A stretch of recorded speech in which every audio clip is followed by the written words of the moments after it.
Assalamualaikum warahmatullahi wabarakatuh. Alhamdulillah, alhamdulillahi rabbil alamin. Assalatu wassalamu ala asrafil anbiya'i wal mursalin Sayyidina wa maulana Muhammadin. Asyhadu an la ilaha illallah wa asyhadu anna Muhammadan abduhu wa rasuluh la nabiyya ba'da amma ba'du wa ibadullah wa ittaqullah. Bersyukur kita kepada Allah dengan mengucapkan alhamdulillahi rabbil alamin atas segala limpahan karunia, rahmah dan hidayahnya, serta dengan izin dan ridhonya kita dapat menjalankan amanahnya, beramal dan beribadah, zahir batin dunia dan akhirat. Bersalam kita tidak akan pernah kita lupakan, marilah sama-sama kita sampaikan kepada junjungan kita Nabi Allah Nabiul Akhirul Zaman Rasulullah Muhammad sallallahu alaihi wasallam. Atasnya kalimahnya kita kalamkan dengan membacakan Allahumma sholli ala sayyidina Muhammad wa ala alihi sayyidina Muhammad. Alhamdulillah bertemu lagi dengan saya Guru Mursyid Syekh Nur Muhammad Buya Irwan Maulana Al-Qalidi Pasaman, Sumatera Barat. Tentunya dalam rangka meningkatkan iman dan takwa kita, perlulah kita bertadabbur diri untuk melaksanakan tajazus untuk mendapatkan sebuah perjalanan. Apa yang dikatakan sebuah perjalanan? Bertakarub kepada Allah.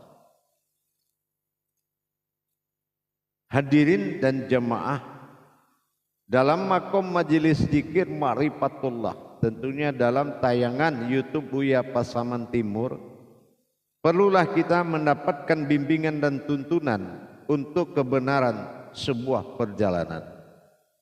Tanpa bimbingan dan tuntunan tidak akan pernah kita mendapatkan sebuah perjalanan, karena perjalanan inilah yang sangat menentukan. Kebanyakan orang hanya bisa mengatakan suatu khadim, suatu keputusan tanpa sebuah perjalanan yang berakhir dengan tujuan. Di dalam memahami misteri-misteri rahasia intan berlian yang ada di dalam Islam, yaitu diri berwujud, Tuhan sebuah wujud. Ini tidak mudah kita dapatkan kalau kita belum memahami, apalagi menuju hakikat terbukanya kewalian diri kita. Dalam waktu dan pertemuan ini yang kita muliakan ini, saya akan melanjutkan dari yang terdahulu dalam tayangan saya tentang persiapan seperti apa dalam bentuk mencapai kewalian. Ini persiapan. Tapi pada waktu dan kesempatan ini saya akan meningkatkan tentang persiapan terhadap kodrat. Kalau yang awal persiapan terhadap niat, seperti apa gaya hidup, pola hidup seorang wali. Tapi dalam makom ini, dalam situasi dan keadaan ini, saya akan menyampaikan berbagi wawasan dan ilmu pengetahuan, mudah-mudahan bermanfaat, yaitu tentang kodrat. Kalau di dalam Islam ada kata la ra'abaniyah fil Islam, tidak boleh ada perantara di dalam Islam, tetapi di dalam hakikat Islam itu sendiri adalah ilmu yang menjadi sebuah perantara, adalah pengakuan dalam sebuah wujud kodrat. Kodrat ini bisa juga menjadi suatu perantara yang membuat Allah bersekutu? Tentunya dengan adanya keakuan kita. Kalau keakuan kita ini masih ada, maka ini akan membuat pengijabahan oleh Allah tersebut terhadap nilai ma'rifat, terhadap nilai pandangan. Ini akan membuat suatu persoalan yang mana amalan itu akan mendapatkan rasa ragu, bimbang, dan sering lepas dari pertahanan hakikat hati. Ini gunanya kita mentadabur diri. Diri yang ditadabur tadi adalah penyaksian terhadap sesuatu yang maujud adalah wujudnya Allah, bukan dirinya lagi. Nah, ini yang dikatakan kodrat. Dalam kodrat kewalian, seorang wali itu sudah mencari nikmat keumatan. Kenapa? Karena dia mendapatkan nikmat dunia hasanah. Dia bagaimana merasakan kehidupan keumatan. Kalau soal kehidupan la maujudun illallah, beliau sudah tidak akan diragukan lagi sebuah wujud batinnya Allah yang terlihat. Nah, ini yang harus kita pahami lagi. Jangan merasakan mengamalkan, tapi menjadilah suatu kodrat yang diamalkan. Tiap malam diamalkan oleh zat dan sifatnya Allah. Zat mengamalkan melalui jantung sampai terlihat batin yang nyata. Dan sementara rahasia sirnya Allah mengamalkan hayatnya, hidup menjadi hidupnya sendiri dengan napas yang tidak berhenti berzikir. Untuk mendapatkan hal yang demikian, tentu kita harus belajar mentadabur diri tadi. 4 tadaburan diri tadi harus dilaksanakan. Pertama, dari sisi wujud, harus jelas adanya kamu. Kenapa? Ada apa dengan Allah dengan adanya kamu? Nah, itu ada wujud. Apalagi sir, rahasia. Apa yang menjadi rahasia? Adakah rahasia atau memang kodrat berwujud rahasia? Diperjelas dan dinyatakan untuk dihadirkan. Yang ketiga adalah batin. Apakah iya batin ini terlihat atau tidak terlihat? Dan apa yang dimaksudkan dengan batin? Apa rasa, apa pandangan? Ini diperjelas sampai nyata. Yang terakhir kodrat. Nah, ini juga sudah kita sampaikan dalam tausiah yang lalu. Tetapi pelaksanaan kejiwaan kita kepada Allah, itulah yang sampai, bukan marifat. Tidak ada marifat yang mampu mendatangi Tuhan. Mendatangi Allah tidak ada yang mampu. Laisa kamitslihi min syai'un.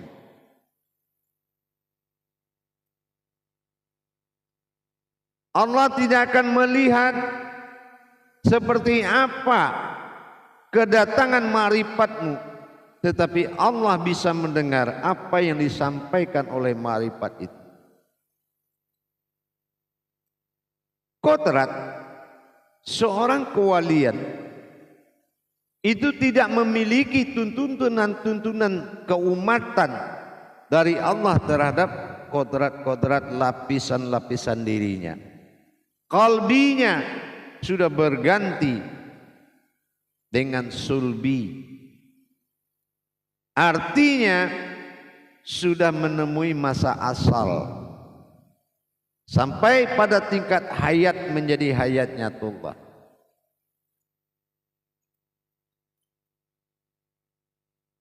Melaksanakan takarub seperti ini, menghadirkan, menjadikan diri ini rahmatan fil alamin, dengan takhluknya seluruh alam kepada diri, Tentu dengan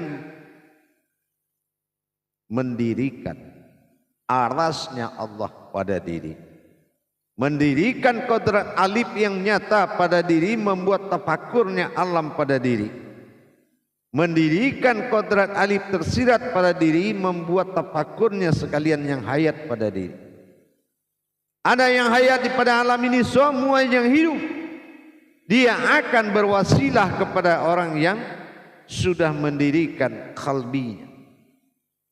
Mohon kepada Allah perantara kita, perantara imamnya, khalifahnya Allah di muka bumi, dengan kita memperhatikan yaitu tadabbur kodrat.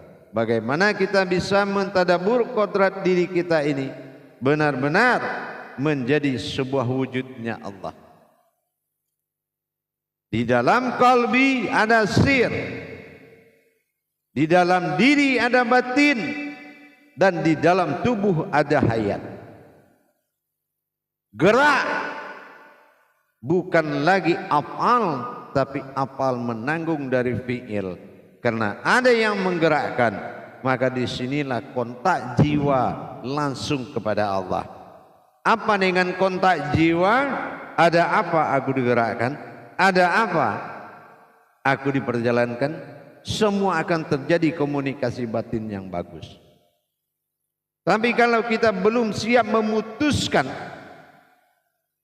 sifat-sifat kemanusiaan kita kepada Allah, kalau ada sifat kemanusiaan, hablum minan nas, lakukan kepada manusia, jangan lakukan kepada Allah. Ini ada makomnya, ada batasan. Apalagi mengkritik-kritik ulama, itu tidak boleh. Ulama itu pewaris firasatul anbiya, itu pewaris para nabi, meneruskan dua perjalanan hakikat agama dalam wujud batin, maka dilenyapkan pada sifat wujud nyata. Ini pewaris. Jangan kemudian lihat siapa yang berbicara, tapi lihatlah apa yang dibicarakan. Jangan mencari kemudahan, tapi minta kekuatan untuk menjalankan.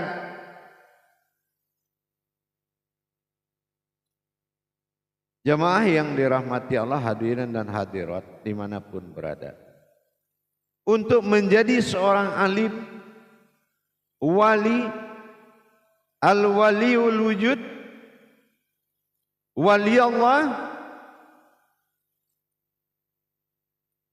kita perlu mendirikan alam hayatnya Allah. Lam alif, waw dia. Sudahkah dia menjadi alam hayatnya Allah al-waliyun? Menjadi alam hayatnya Allah, pastilah kita mentadabbur diri, kaji usul awal mula jadi. Dengan apa? Bukan didengar dengan cerita, dialami dengan masa kusuk. Bagaimana kita menuntut ke makom kajian demikian sehingga kita mengalami tafrid, tajrid, tauhid nyata, berhubungan nyata, mengalami dan nyata merasakan. Tentu butuh guru yang luar biasa, butuh bimbingan yang luar biasa. Kenapa? Di dalam belajar pendekatan takarubun diri kita kepada Allah, masa tauhid kita sangat dituntut. Apa yang dimaksud masa tauhid? Masa perjalanan iman. Kalau mental kita masih, iman kita berupa mental, ini akan susah untuk mendapatkan makom kewalian tadi. Jadi harus benar-benar dibuktikan dengan diperjalankan. Mengikuti pengajian, benar-benar memperjalankan kerohanian kita kepada Allah. Berbeda dengan akhidatul kharimah. Kita belajar baik dari keburukan, tapi belajar diri kepada Tuhan menurut tuntunan ma'rifatullah. Kita lihat sekarang banyak pemahaman-pemahaman yang membuat umat kebingungan. Padahal pemahaman itu tidak akan pernah didapati oleh seseorang yang tidak dikehendaki Allah. Pelajari Al-Baqarah ayat 269. Jelas tidak akan ada orang yang bisa menghikmah apapun tanpa izin dan orang pilihannya. Tiba-tiba masuk pemahaman menurut diri seseorang yang menjadi guru, katanya ini yang akan merusak umat. Tapi bagaimana kita bisa memberangkatkan umat ini supaya dia bisa menerima hak dari Allah untuk mengamalkan dan memahami. Untuk paham saja Allah kunci. Paham saja. Makanya dibilang hukum ma'rifat itu apa? Lebur paham wujudlah ilmu. Lebur ilmu wujudlah aku, kata Allah. Lebur aku wujudlah Muhammad, dan Muhammad itu adalah wujudku. Nah, pernahkah kita berpikir dengan iman? Jangan semua dilarikan kepada amaliyah. Tidak mungkin program kerja pejabat dengan program pekerja seorang pekerja itu dia mungkin sama. Tuntunan ketuhanan dengan tuntunan iman itu beda. Tuntunan akidah itu beda. Harusnya diestafet orang yang belajar, jangan dihimpun terus dalam satu makom. Kita contohkan tarekat.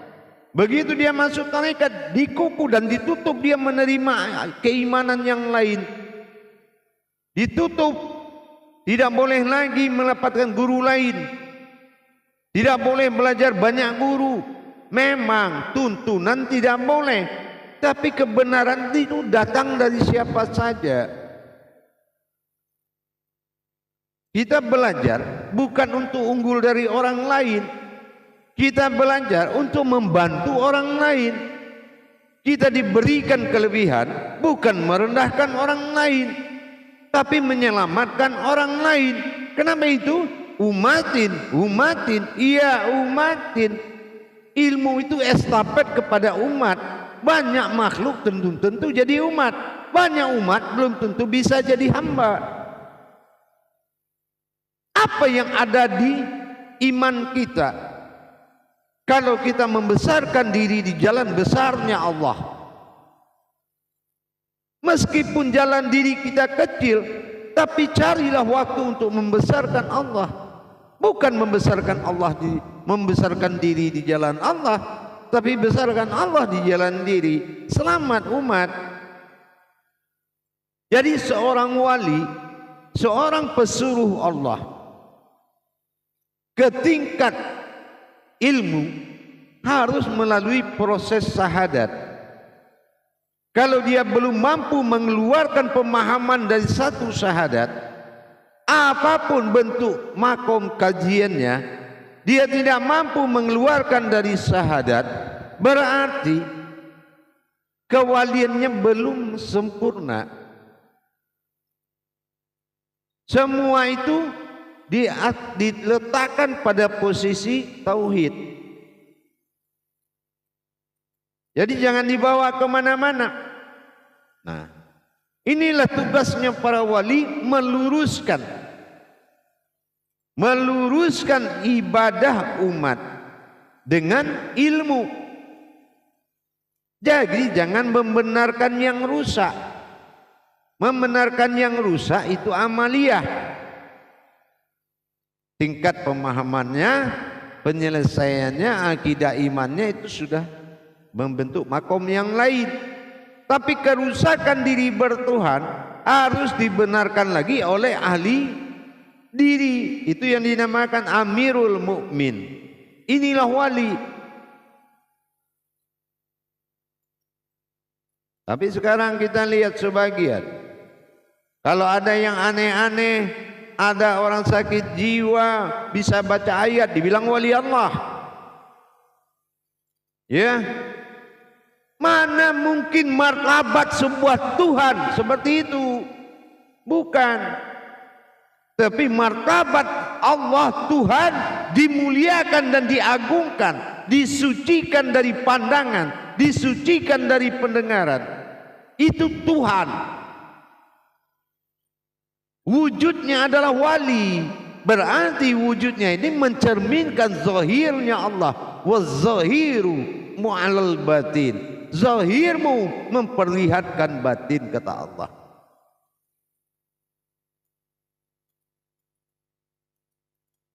Semua ada di dalam diri kita. Inilah tugasnya para wali, meluruskan kembali pemahaman, tentunya dari kesalahan prasangka. Insya Allah mudah-mudahan dengan kita selalu bekerja sama, selalu saling mengisi, selalu saling meluruskan. Jangan salah memahami, kedekatan Tuhan pada diri bukan untuk melumpuhkan dan merendahkan orang lain. Ingat itu. Sumber keselamatan, ma'ul hayat adalah kebenaran seorang yang telah mencapai kebenaran Allah sidiknya. Jadi mudah-mudahan mari kita semakin hari meluruskan kebenaran Allah. Agar apa? Agar kita terangkat oleh Allah dan terselamatlah semua umat. Bentuklah keulamaan kita dari kealiman terlebih dahulu. Bagaimana kita belajar dan dituntun dalam kealiman sebelum diturunkan ke tingkat kepahaman keulamaan. Alim ulama. Alim ulama. Ingat itu. Inilah yang dikatakan proses persiapan kodrat tingkat kewalian harus benar-benar yang hakikinya menjadi terdepan, mampu meletakkan sifat bertingkah kepada zat, mampu memperjalankan af'al berwujud sifat, dan mampu melaksanakan akidah di dalam iman, mampu melaksanakan iman di dalam ilmu. Itu yang bagus. Bukan kita memilah-milah dan memisahkan. Adab berilmu bukan adab berumat. Adab berilmu bukan adab berumat. Adab berumat itu tata tertib. Tapi adab berilmu adalah memenuhi rukun hakikat. Jemaah yang dirahmati Allah rahimakumullah. Insya Allah dengan kita benar-benar walazina jahadu fitna lahamdiyahum subulana, benar-benar ayat 6 kabut ayat 9, benar-benar kita menjadi jalan, mencari jalan sampai menjadi jalan. Dunia ini nyata, nyatanya apa? Bukan melihat ciptaan yang nyata, apa yang mampu yang kamu nyatakan di jalan Allah, apa yang kamu mampu lihat dengan nyata.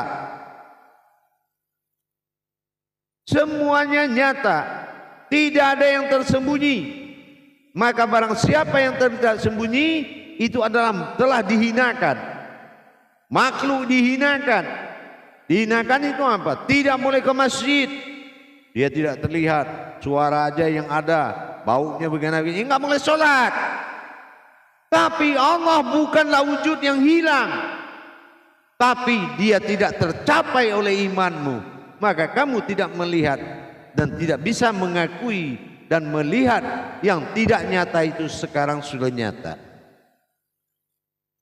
Allah bukan wujud yang hilang yang harus dicari. Allah adalah waz-zahir wal batin. Allah adalah berwujud bersifat kepada zahir yang berasal dari batin. Maka tinggal kita terus bagaimana kita mencari, memperjuangkan pandangan, mendapatkan usul diri adalah batin, muncul pada zat yang terlihat, sehingga hayat kita menjadi hayat yang tidak berbau tanah, tapi hayat yang berwangi-wangian dengan Allah, yaitu rasa sayang, rasa rindu. Insya Allah persiapan kodrat itu memang sangat wajib. Dan belajar menjadi seorang wali itu tidak semudah apa yang kita pikirkan. Tapi kalau tepat pada guru hak, murid yang hak, ilmu yang hak, pelajaran itu sangat mudah sekali. Sehingga menjadi nikmat dalam belajar. Alhamdulillah para jemaah dan hadirin, kaum muslimin dan muslimat yang ingin belajar mendapatkan tuntunan tauhid, pendekatan diri kepada Allah, bermuqarabun, berwasilah, belajar bertolabul ilmi faridatu ala kulli muslim insyaallah. Silakan menghubungi nomor telepon saya, Guru Mursyid Syekh Nur Muhammad Buya Irwan Maulana Al-Qali Sumatera Barat. 081398337904 dengan tulus ikhlas. Kita akan sama-sama belajar. Dengan kurikulum yang ditetapkan dalam YouTube Buya Pasaman Timur, memiliki kelompok pengajian dan dihitung jadwal pengajian live per minggu sekali. Hanya untuk mendapatkan suatu nilai iman dan takwa. Tidak ada yang lebih dan tidak ada yang hebat. Kita sama-sama belajar. Silakan menghubungi nomor telepon tersebut. Mudah-mudahan Allah memberikan suatu jodoh pertemuan belajar dengan saya, insya Allah. Tapi kalau memang Allah belum menjodohkan, mungkin amir mukminnya mungkin beda. Mungkin pada makom-makom yang lain. Tapi kalau dalam makom saya hanya hati yang menentukan. Insya Allah mudah-mudahan bermanfaat bagi kita membangun kodrat ketuhanan pada diri kita, yaitu dengan pencapaian tingkat kewalian. Insya Allah mudah-mudahan bagaimana kita rasanya ingin dekat, mungkin yang dekat itu terlalu dekat, jadi rasa itu datang. Tapi mungkin kita berpikir sebagian karena rasa dekat itu tidak ada, rasa ingin dekat ada. Nah, itu sebetulnya yang ada adalah rasa dekat. La ta'an mahabbatun wa inallahi ilallah. Tidak mungkin kamu bisa merindu kalau tidak saya yang merindu kepadamu. Nah itulah. Makanya tidak ada istilahnya air mata ini berasal dari mana di bumi ini.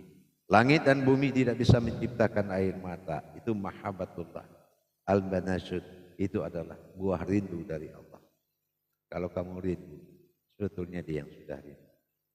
Bagaimana sebuah jiwa meninggalkan diri dan jiwa itu adalah kamu.